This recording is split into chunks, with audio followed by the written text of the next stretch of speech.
Welcome to Becoming Parents Podcast. I'm your host, Jennifer Campbell. I'm a doula in Washoe County, Nevada, a Medicaid provider, a lactation educator, childbirth educator, and mom of 18. You can find me and connect on doulainreno.com. Remember, give a shout out to those who are brave enough to share their stories with us on how they have become parents. Let's dive in. Welcome to Becoming Parents Podcast. I'm the host, Jennifer Campbell. Today, I'm with Craig Meriwether. How are you doing today? Jennifer, I'm doing great. We've been planning this for a while, so I've been really Yeah. looking forward to talking with you. Yeah, me too. And this is exciting. I love not knowing things until right before we go on, because then it's like fresh and exciting. Yeah, Share your parenting journey with us. sure. Well, I've been married I started dating my girlfriend, who's now my wife, when we were 19. We are not 19 anymore. We met right Fair. out of high school, so not exactly a high school sweetheart, but when we were 19, we started working at the same movie theater. And just kind of a happenstance, synchronicity, and just had that connection and oh decided that we were each other's person and started dating and going out, and we moved up we were living in San Diego at the time, born and raised in San Diego, California, and moved up to Santa Cruz, California, to go to the university there. And we just kind of hung out in Santa Cruz. That's where we got married. And so we've been married about 33 years at the Wow. recording, yeah. Going out for uh 37 years if you wanted, track it by our very first date. Yeah. And of course that's a lot of growth. That's a lot of difference. I mean, you're 19 to 29 is a big difference, let alone getting into your, 30s and 40s and 50s and all that. But in Santa Cruz, just to kind of give you the brief bullet points, Yeah. we talked about family. We talked about what would it be like to be parents. What would we do different, Yeah. in terms of our growing up experience, which was a little rough for the both of us. There's also, of course, that hesitancy. What if, you know, we don't do it right? What if we don't do it as well? Do it worse than our parents did. Right. And so we had those long conversations, with long walks out in nature and all that. And it was, the late 90s, we're getting serious. We're getting into our 30s. I was like, we need to start buckling down and getting serious about life. No more of this bohemian wandering about. It's time to get serious. And due to some issues, around endometriosis and things like that, we Hmm. didn't think, uh, according to kind of what we were being told, that it wasn't really going to be possible yet to have a baby, just because of the situation there. And so we weren't really planning on having a child then, back in like 2000. Uh, we weren't like against it. We just didn't think it was possible. And we were like trying, we were being careful and all that stuff. But all of a sudden, she's pregnant, which was a miracle beyond miracles. Uh, and I'm sure, as a lot of people's stories, we didn't feel prepared. We weren't ready Yeah. You because we never didn't think are. it was going to be possible. At that Yeah. point, things were getting better, and we knew further along down the timeline of our lives, we would be able to do it. We just didn't think it would happen right there. We were just thinking maybe in a year or two. And so it was kind of that scramble. It was like, oh, we need to get our lives together. And of course, California and the dot-com boom up there in Silicon Valley, Yeah. that whole area, even though Santa Cruz isn't specifically a part of it, everybody was moving over to the beach. And we just couldn't afford, we just kind of woke up one morning. They're like, okay, we need to be adults now. And uh, realized that we couldn't afford to live there. My wife was running a day spa, with massage, and she was a massage therapist, and all the other things that go along with the day spa. It was her business, and I was working at the library at the University of Santa Cruz. Great job. And it's just like we looked around, we can't afford even these careers and business, and we can't afford to be here. So we ended up moving to Flagstaff, Arizona, because Mhm. it's close enough to San Diego to visit grandparents and family and all that stuff, uh, without having to fly across country. And so we ended up in Flagstaff, and it's been a wonderful experience raising our son here in a smaller town. It's about 60,000 people, university town, Northern Arizona University, but in this beautiful forest of pine trees, largest pine tree forest in the world, if that's a thing. Pretty close to the Grand Canyon, Yeah. Sedona. And son is 24 years old now, so it's been quite the wild ride, as every parent knows. The ups and the downs and the sideways and the you corkscrew roller coaster rides that you take when you're a parent. But it's that's pretty much the bullet points of it all. It's been pretty wild ride, but a fun ride. I lived in Sedona in 1990. I moved Yeah. there. I went to my second year of college in Idaho, met a guy. It's always about meeting Mhm. a guy, right? But that brings me to a question that I have. Mhm. I got married at 19. Crazy. Well, I don't even understand why that was a thing to Yeah. do, but we did. And I feel like you're still growing up. Like you mentioned, 20 to 30 or 19, 20, 18 to 28, Yeah. or, we met at 18, married 9 months later at 19. Just why were people excited about this? I don't know. We were so young and had known each other a really long time. And I think that part of the reason that marriage failed is because we didn't communicate well enough and grow up together. Because you're still make no like there's no question about the fact that you're still growing up. And Yeah. if you don't know how to do that together in a relationship, I think those create the strongest relationships when you do it well, but it's also really easy for it to cause a divide. So you guys, you were carefree and all of that, and needed to Yeah. like grow up and adult, and I get that, but you did it together. What did you guys do that made that happen? Because that's so hard to do. Relationships Yeah. can be hard anyway, but growing up together in a relationship, tremendously challenging. Can you share any insight on that? Um, yeah, I think it's certainly I wouldn't point to our relationship as the blueprint for a healthy relationship. And it's not that there was anything specifically wrong, but we grew up in alcoholic homes, and I think we grabbed onto each other for Yeah. safety and for comfort, and we I think we realized pretty close to getting together that we were in a codependent relationship. Mm, And this is the late 1980s when this okay. was going on. And we even started going to couples counseling when we were like 20, because we realized uh, it wasn't healthy. Okay. But we loved each other, and we there was that connection, and it's like we want to make this work.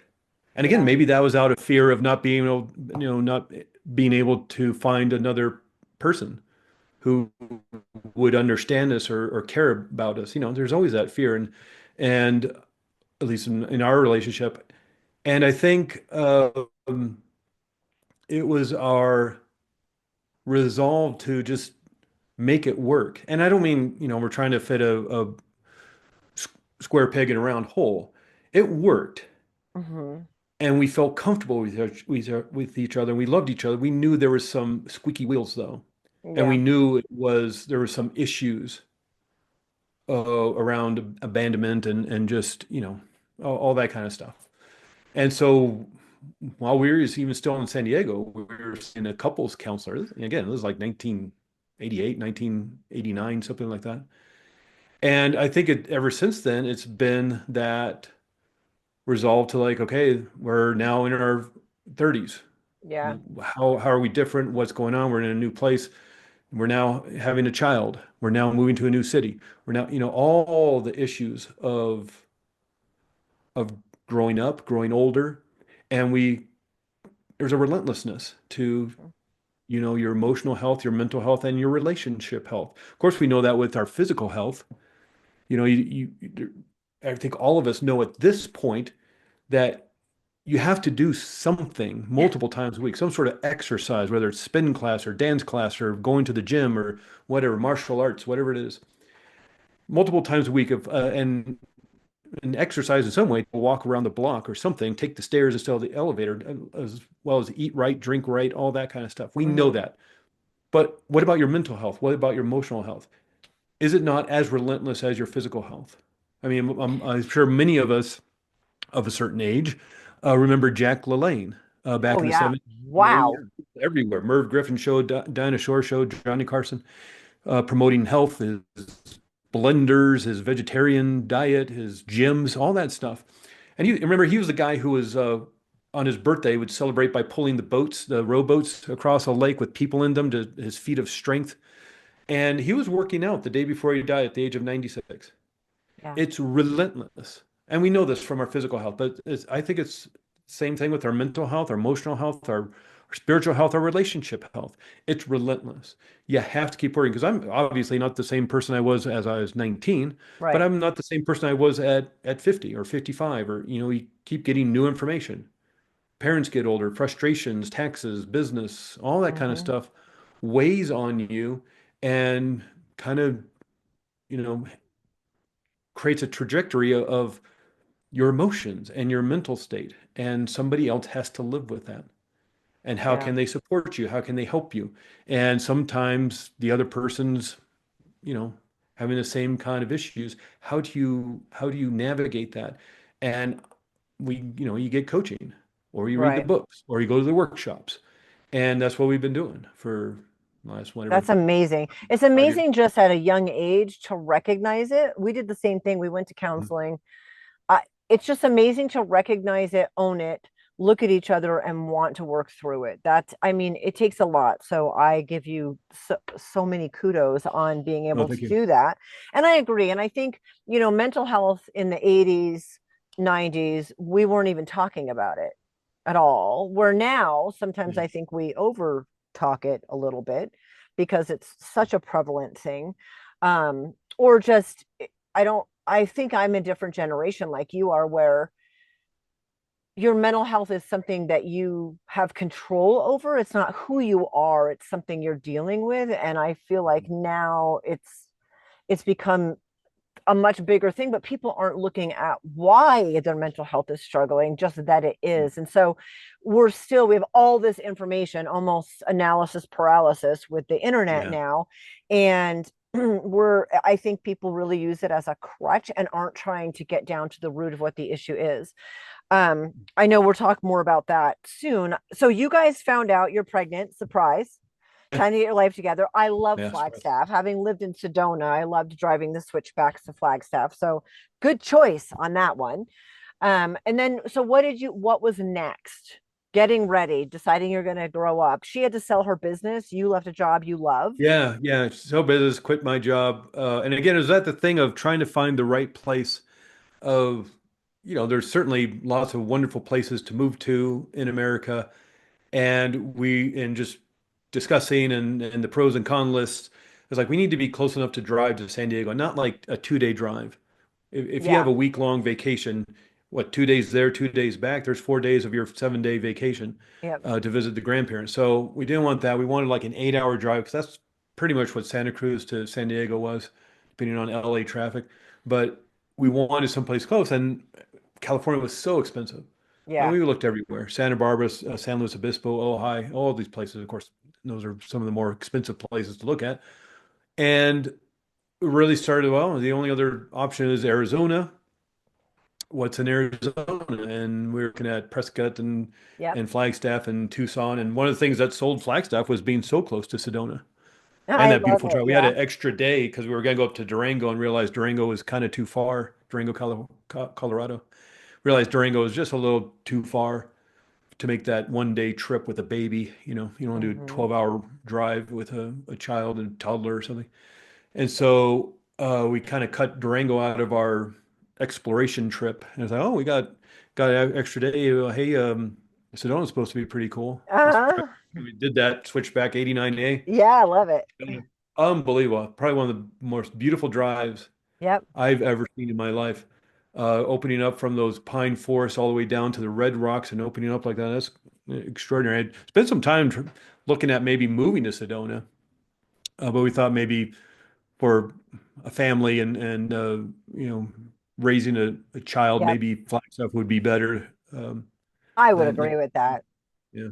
Yeah. I lived in Well, Oak Creek. I could live close, I live half an hour, 40 minutes drive away. That's good enough. Right. I Yeah. lived in Oak Creek Canyon for a while, and I lived in Sedona for a while, and it's one of my favorite places that I've lived. But Sedona, like, it's not, it's touristy, it's Now, yeah. expensive, it's retirement. There's nothing wrong with that, but raising a family, it's so small for Yeah, that. we like look at the schools and are like, oh, there's Yeah, like 10 kids in this school. yeah, That yeah, doesn't, exactly. like from first grade to seventh grade. It's like, oh, okay, that might No, not be Flagstaff great. was good. You can visit Sedona. So, Yeah. what was it like? You had him. How did that shift your relationship and your life? Because I Mhm. feel like personally, we're all carrying around some sort of baggage and trauma. I thought I was going to be this great parent to my kids, and that would eliminate their trauma, not realizing naively that I created a lot of their trauma, even though Right. I was trying to do the best job that I can. So we all come with that. And I think often, working as a doula, parents have their first baby, and all of a sudden it all bubbles to the surface. Every insecurity, and Mhm. trigger, because you don't want to pass that on. You want to figure out how to do it better and differently. And I didn't want my kids to see what I felt like were my failings. So take me through having a child. Mm. Yeah, it was pretty exciting at the beginning Yeah. just because of the miracle aspect of it and the surprise aspect of it. But then it became extraordinarily frightening because we can't afford a baby right now. We were planning for it because we thought it was enough. And so it's quite uh, frightening and stress inducing because now we got to find a new place to live. I mean, he was born in Santa Cruz. Okay. And so we didn't move until he was about 10 months old. Mhm. But during that time of, a new baby, we need to find a place to live, all that kind of stuff. Yep. How do you sell a business? How do you do all that kind of stuff? How do you find a new job, a new career in a small town that doesn't, you know, a big town like San Diego, a big town like Houston or Miami or New York, whatever. Oh, options every place. But you move to a smaller town, and there's smaller towns, of course, in Flagstaff. Of course, you don't have those a lot of options and to establish yourself and then open a business, okay, that takes a bit of time. So that was frightening, trying to find a way to bring in income. Yeah. And I think that took a bit of the joy away Mm. of having a baby. Certainly it was fun. We were bohemians. We were literally living in a converted two-car garage in Santa Cruz. Hmm. And it was a little garage behind a house, so it was kind of separated, but they turned it into basically it was a studio apartment, though there was walls for the bedroom. But you imagine how big a two-car garage is, and that's where we lived with the baby for about 9 months. And it was fun and it's exciting, and you're again being it's adventurous, but there's also that 3 o'clock in the morning as you're staring at the ceiling, you're thinking, what did we do? Hmm. This wasn't the right time, and we weren't prepared. And the whole time Christina was pregnant, I'm thinking, okay, I'm going to get my life together. I'm going to get my SHIT together. I'm going to, by the time he's born, I'm going to have it together. And of course, by the time he's born, I was like, okay, by the time he's walking, I'm going to have my life together. Okay, by the time he starts school, Never. by the time he graduates high school, I'm going to have my stuff together. And you just, it sounds like a cop out, but you do the best you can with what Hmm. you have in the moment. And I've always been big on growing and wanting to become a better person in all aspects of life. And so, yeah, I read all the Tony Robbins and I read all the kind of personal growth stuff in the 80s and 90s because I wanted to get better and I Yeah. wanted to feel better. I struggle with anxiety and depression. And my mom struggled with depression and a lot of it was like, well, I don't want, especially once the whole I got to get my life together is like, okay, well, I don't Hmm. want to pass this on along to my son, whether it's nature or nurture. There's a good chance. Right. If I struggle with depression, my mom struggled with depression, there's a good chance he's going to too, whether I mirror it for him or there's some sort of genetic thing that gets triggered, whatever it is. And, we were talking a little bit before about in the 80s, there wasn't a whole lot of talk about depression. There were some comedy shows, Bob Newhart show about being a psychiatrist and thing, and everybody, and there's Hmm. a job, and where the comedy comes from. And so there's a lot of stigma around that. And the SSRI drugs, the selective serotonin reuptake inhibitors like Prozac and those kind of things, Yeah. those didn't come out till mid 90s, late 1990s. Yeah. And I think that one, I mean, again, a lot of pros, a lot of cons around that. It opened up the discussion to it.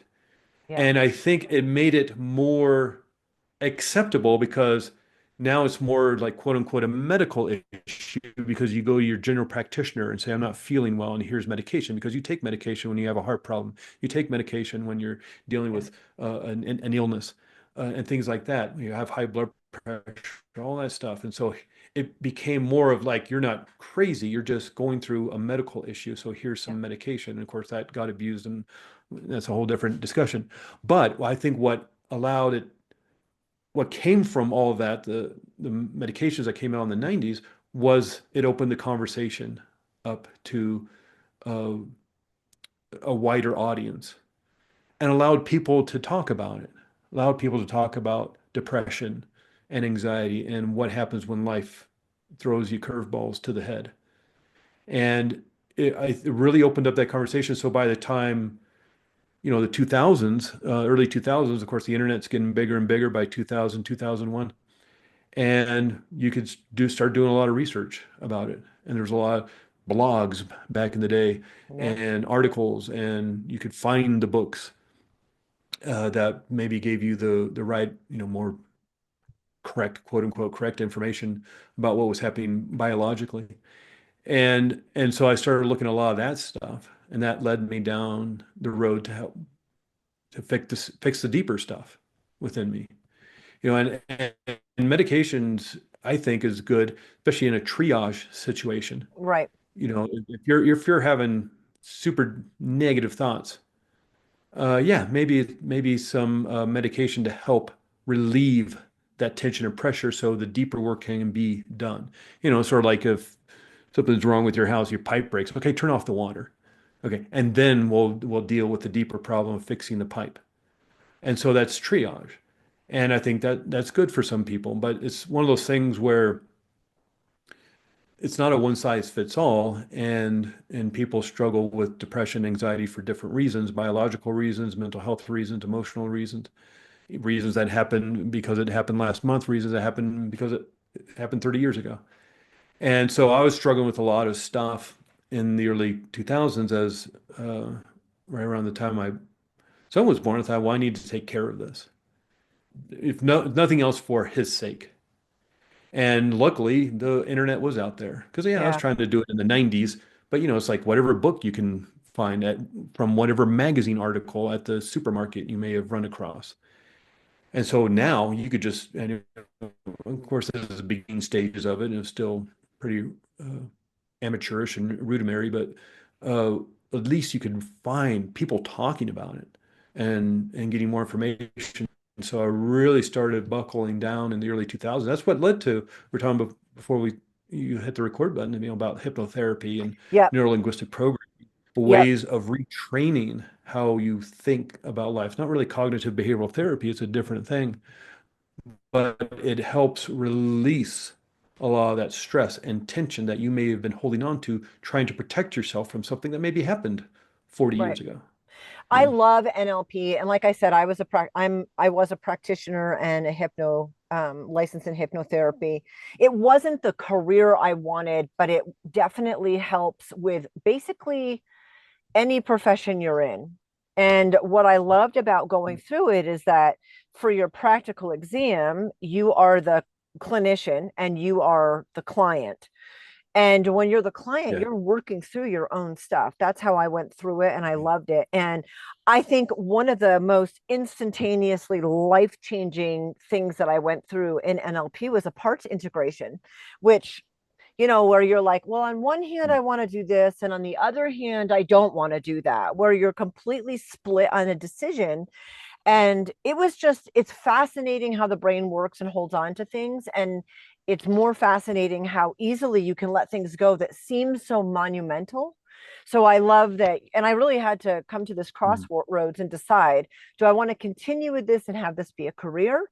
or do I want to step back and just use the information and knowledge I have in my careers, because you always can. And that's the route I went, where you did something different. But I remember saying to my practitioner, I can't be hypnotized. Mhm. And she was like, she just let Yeah. me believe that. Right.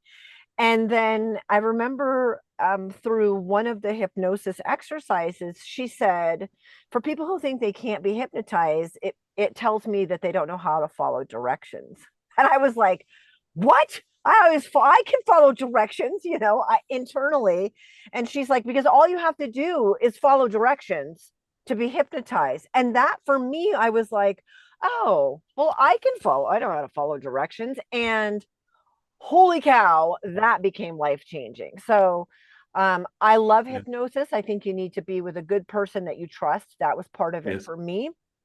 And a good hypnotherapist will have um, tracks that you can listen to that are just about, like, you do test taking, for example, that anybody Mhm. can listen to and it's fine. I think personally, to get the best result, you're using your client's language, because, like, as a Oh yeah. doula, right, as a doula in labor, I can say, you're so capable. But my client in her mind thinks my body is strong. And I'm not saying something a whole lot different, but the language means something very different. It means nothing when I say it. It may be even irritating when I say your body is capable, when she feels like she's thinking my body is strong. So using that person's language in a positive way is Hmm. far by far the best way to get huge results with hypnotherapy. And so I obviously geek out on this conversation. You got into that in its inception. I mean, it couldn't have been around that much. You're talking about the OG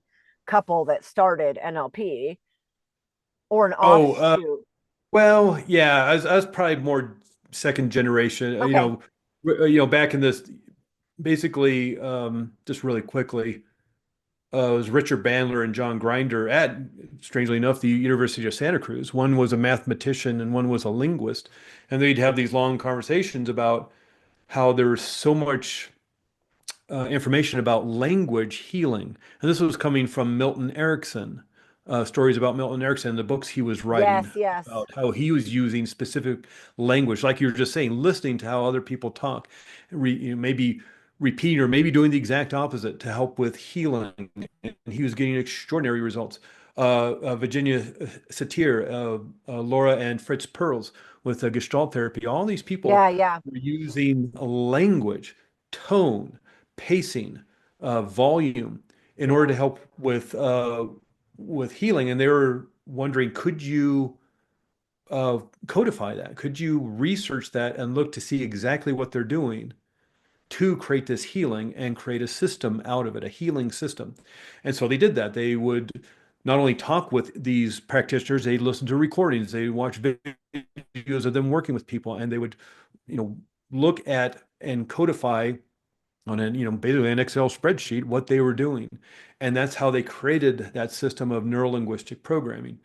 It was really, and if you read those early books, they're pretty complicated. They're for the Yeah. academic Yeah. or the PhD person. And so they're pretty rough to read sometimes. And they're certainly not, 10:30 at night readings right before you go to bed. You really got to concentrate and figure out what they're saying. And then it was Yeah. people like in the 80s, Tony Robbins Hmm, and hmm. Will Horton, some of those other people, they were taking that information, they were seeing how you could help people heal Yeah. through language like that and help influence that healing. Hmm. And so that's how Tony Robbins became famous and made his career, was taking NLP to the masses. And so he'd go on, the morning talk shows and they bring on somebody who was afraid of snakes. Yeah, And then right. he do his NLP stuff, and then she has snakes crawling all over because they brought the guy from the zoo or Yeah, something. right. And that's how he made his name. Yeah. And then he got bigger and bigger. So if you really look at Tony Robbins, he is just a practitioner of neuro-linguistic programming. So I kind of came about through that second generation of reading books and things like that. And certainly that was helpful, but it was really, when I was struggling with my stuff in the 2000s when my son was born, and looking at the research, looking at the books, looking at the articles, whether it was online or at the bookstore or something. And there was always like that, here's the 5 things you can do to change your life. Right. after kind of a long article or something. Here's the 5 things you can do to change your life. And 4 of them would be different, but they'd always mention hypnotherapy. Yeah. And every single one, I thought, well, these people I admire, these people I follow, uh, if they're saying hypnotherapy is one of the ways to help change your thinking process, your feeling process, your mindset, and release old hurt and pain, well, then I'll yeah, try that. And I did, and it did some great deep healing work. And what's fascinating about this isn't talk therapy.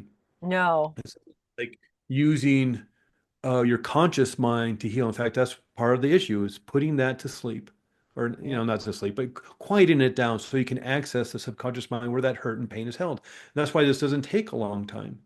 Right. And not to disparage talk therapy, I think it's very useful and everybody should be doing it. I've done it myself for the last, 30 years or whatever it's been. But this is a different kind of healing. And this isn't going to be 80, 90, 100 sessions over 2 years. Mm-mm. Generally, I see people 3 or 4 times Mm-hmm. because you're going to do the healing work. There is no get to know you period because I'm not going to fix anybody. And Right. hypnotherapy in and of itself is not going to fix anybody. You fix yourself. It's your intention to heal.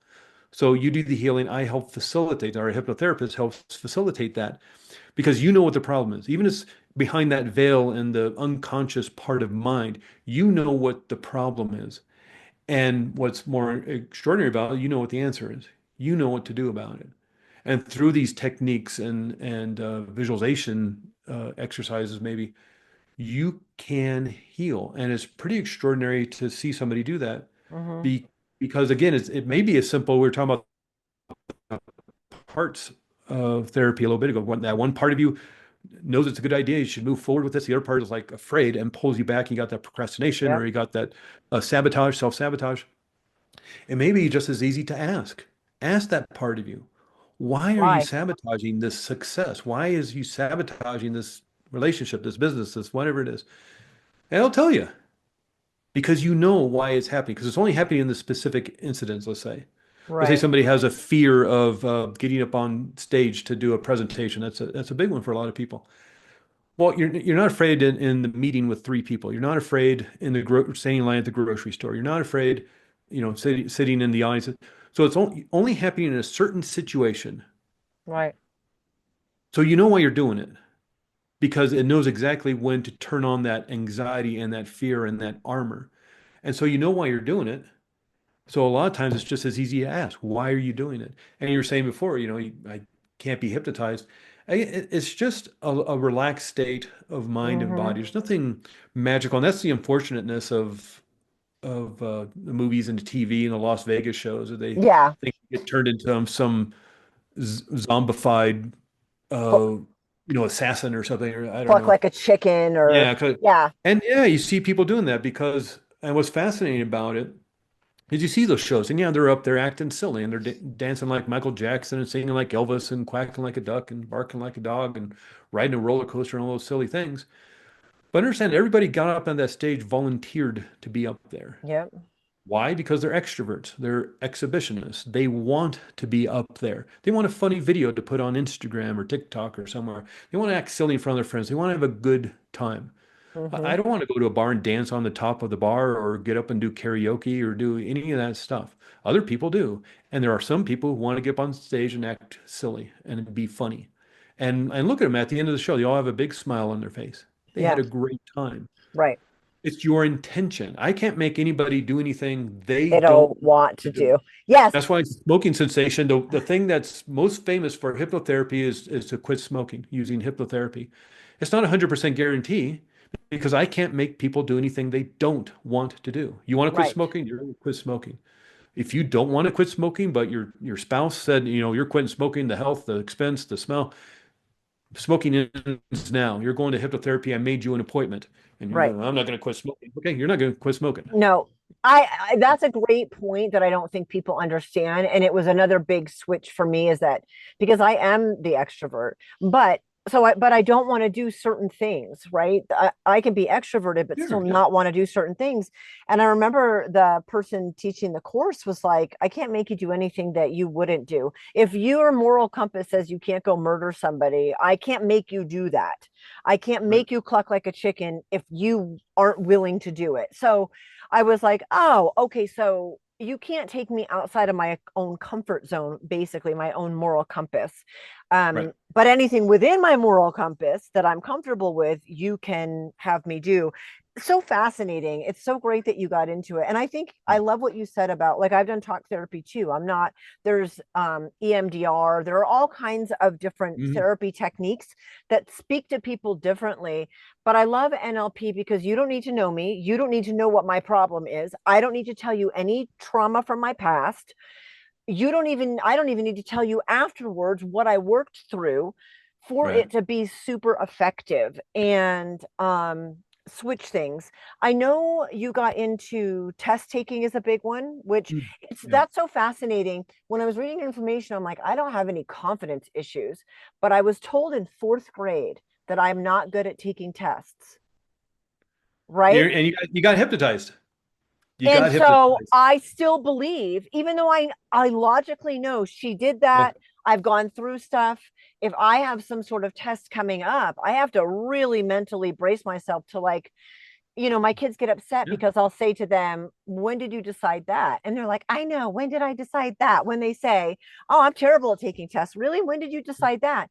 But that question, when you feel that fear or anxiety, asking yourself, like you said, when did you decide that? Because when Yeah. I was asked that, I was like, my fourth grade teacher. I can pinpoint the moment. We can't always pinpoint that moment, but when you can, you're like, holy cow, I allowed somebody to dictate what I think about myself. Yeah. I Yeah. You weren't born. relinquish control. Right. Yeah. You weren't born being afraid of tests. You weren't born being afraid of getting on airplanes. Not you particularly, but that Right. Right. person's Right. not born being afraid of, I don't want to influence you. That person's not born being uh, afraid of getting up on stage. Right. That has to be learned somehow. Right. And maybe back in the fifth grade, that person got up to do the history report or whatever, read their short story, and everybody laughed. And Right. now it's unsafe to be in front of people. Or you had that teacher who said, "Yikes, you're no good at taking tests." Right. And You know? that's it. And That's now all it also, oh, took. okay, now that is wired into your system. That is now And my now you belief have a test window. coming up. It's like, I'm no Right. good at taking tests. Right. And so And I'm it going to doesn't have to bomb be it fifth because, grade. right. Yeah. Right. So I love NLP because it can take all of those things, like, when did you decide those things about yourself?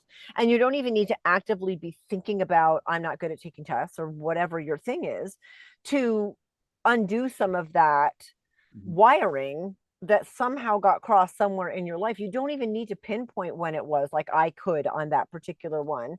Um, you But just, what's fascinating about that, though, I'm sorry to interrupt you, but no, what good. I think fascinating about that is you could have said, "Well, that's not true," but you accepted that. It Right. didn't make you believe that you couldn't do well in tests. You just decided you ran that through Yep. all the hoops and thought, is that true or not true? You did a search within your mind, Hmm. and you thought, well, that's true. I don't do tests well. Or you could have looked at it like, well, that's Right. not true. I like True. this whole year. I've even for all the spelling tests are A's, all the Right. math tests are A's. Okay, yeah, I forgot to study my vocabulary once. Right. You could have said that's not true, but instead, as Instead, a little kid, you said yeah. it's true. So what's fascinating is, what are you telling yourself now? I mean, yeah, okay, we see a little kid, 7 years old, 10 years old. Okay, pretty you can influence a kid. They're pretty malleable, especially from an authority figure like a teacher or a parent or someone, coach on the sports team. But what about an adult? Right. Who, Why do we what are keep, people saying to you, and do you agree with them? What are you saying to yourself right. that you're agreeing with? Are you telling yourself, "Oh, I don't do well on tests"? It's Right. basically you're hypnotizing yourself. You're using Exactly. NLP techniques to implant a suggestion of, "I don't do well on tests," or you take a cooking class and learn how to cook Thai food or something, and somebody comes over for your big celebratory dinner after taking a class, and they're like, "Ugh, you're no good at Thai food." Do you accept that, or is like, "No, I just need a little more practice"? Right. Or Right. you're just like, oh, well, I'm never making Thai food again because I'm horrible at it. We have You to can do make that those well into, decisions. later in life, telling yourself the stories. And it's just like, do you believe it or not? Right. It's up to you. I also love I had a hard time understanding generational trauma. I can believe that that exists but not understand it. And the story that was shared for me where it clicked was like this husband and wife get married. She's making dinner. She makes a pot roast. She cuts the end off and puts it in the oven. And he's Mm. like, "Why do you cut the end off?" And she says, "It tastes better. My mom did it." So he goes to the mom. He can't understand this. And the mom says, "Oh yeah, I always cut the end off. It tastes better. My mom did it." So he goes to the grandma and she said, "The oven was so small when I first got married, it wouldn't all fit. Yeah. So I had to cut the end off." And that is such an example of generational trauma trickling down, even though as parents, we don't want to damage or pass down negative things to our kids. And that's not a negative example, but it's an easy example of how you can take something in a generation and continue to pass that down. It even changes over time. The reason can even change, but that it's something that you need to do or it's ingrained in you generationally. And it's possible to not cut the end of the roast off and just cook it whole, Yeah. Yeah. right? But we need to break That's true. that Yeah. generational trauma. So And we then could we get talk all into a day. deeper conversation. This goes maybe far beyond what, we could turn this into a 3-hour conversation. Yeah. They're seeing it on a cellular level now. And they've done the Yeah. research where Holocaust survivors, their children have a marker in their DNA for fear that children of people who didn't go through the Holocaust do not have. So Mm, this can actually change you on a cellular. That doesn't mean that genetic switch has to be turned on, but it is there. So that generational thing, it's not just of my mother was sad, so I watched her be sad, so now I'm sad. right. There's certainly an aspect of that, a huge aspect to that, mirroring what happened in the home, but there actually may be a literal genetic component to this that gets triggered. The idea to think about is like, well, can you turn it off? You Right. know, it got turned on somehow, sort of like color of eyes. If your parents have different colored eyes, green eyes, brown eyes, half the chromosome is mom, half the chromosome is dad. DNA has to pick one. Right. So brown eyes is turned off maybe, and green eyes is turned on. What's fascinating about when you look at people with multiple personality disorder, now called dissociative disorder, dissociative personality disorder, but that's a real thing. It's not like what you see in the movies. Hmm. There'll be actual physiological changes That's within the body. crazy. Scars and moles will appear and disappear. Allergies will appear and disappear. 10 personalities will be allergic to peanuts, and the 11th will not be and eat peanuts all day long. Uh, the muscles of the eye will expand and contract, so that vision will change. The muscles along the voice box will expand and contract, and the voice will literally change. It's not like an actor doing a British accent or something. Right. The voice will literally change, eyesight will change, scars appear, disappear, illness appears. If a adult personality takes adult level medication and then switches to a child, they could OD and Right. have to be taken to the hospital to be resuscitated. Was also fascinating. Eye color will change. And Yeah. it's those genetic markers, for whatever reason, they'll switch off the green eye genetic switch and turn on the brown eye. And all it has to do is it's a profound change in belief in who they are. Hmm. Now, that's an extreme example, obviously, but it goes very well. Well, in this extreme example, it's possible. So, what else is possible that we, aren't able to do? If a human being can literally change eye color because of they're changing who they believe they are, Hmm. change illness, change eyes, literally make almost instantaneous changes physiologically, what are we capable of? If we That just change who we think we are, what if we right. thought we were successful? What if we thought we were awesome? What if we Yeah. thought we were the greatest parent in the world? You know? Yeah. Craig, you Mhm. help people predominantly cancer patients in pain, veterans with PTSD, Yeah. students with test anxiety, entrepreneurs with confidence, athletes with peak performance. That one got me a little excited. Yeah. And any overwhelmed trauma, fear, and anxiety. So, how can I know we have all in the show notes, we have all the links, but Okay. can you only help people within the state of Arizona? No, and that's probably the knock on my head that I should have thought of this sooner, but it was really with the issues of 2020 and shutting down everything that a lot of us Yes. therapeutic type peoples, whether it's talk therapy or relationship counseling or hypnotherapy or doctor's appointments, we all started going to Zoom. Yeah. And I've been working with people around the country, around the world, just to kind of toot my own horn here a little bit. But the last few months, I've been working with a professional basketball player in Iceland, Oh, awesome. and he got my name from his friend who lives in Puerto Rico I was working with. And That's so awesome. wherever you are, and the reason why this works is because I'm not doing anything to you. Remember, it's Yeah. just like talk therapy. We're talking just like we're doing here. And just by closing your eyes, you're going to do the healing work by relaxing into that state of healing rest and hypnosis. And whether you're in face to face in my office in Flagstaff or you're on, somewhere on the other side of the world, it works because you're the one doing the healing. And even the research shows over the last 5 years, all the sociological research that Zoom sessions, the virtual sessions online, whether again, talk therapy, relationship counseling, doctor's appointment coaching, hypnotherapy, that Zoom sessions work as well as in person. And there's been a handful of studies that show Zoom sessions work better Hmm. than in person because people feel relaxed and comfortable in their homes. Yep. They feel safe in their homes. They're going to relax more. They're not going to have that apprehension of driving across town, especially if you live in a big city. Phoenix, Arizona, you got to drive from one side of the city to the other on a Friday afternoon at 3:30. You're like, that's going to suck.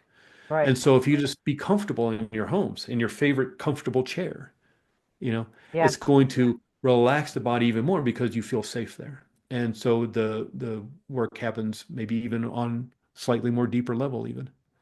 I So, want to end by asking you a last question because we're mhm. wrapping up this a big trigger in this was having a child. He's 24 now. You did a lot of growth in that process and then you turned it into a business helping other people. So how did your relationship with your son go as far as your depression and passing it on? I know he's not here to talk, so Yeah. you can be Um, cautious about this. yeah, and it's I could see it happening because look, um, there's a relentlessness to your physical health, your mental health, your emotional health. And yeah, there's days when just life kind of beats you down a little bit. And so I'm sure I've mirrored stuff to him when I wasn't at my best. Mhm. But what I've tried to do as a father is give him the tools Right.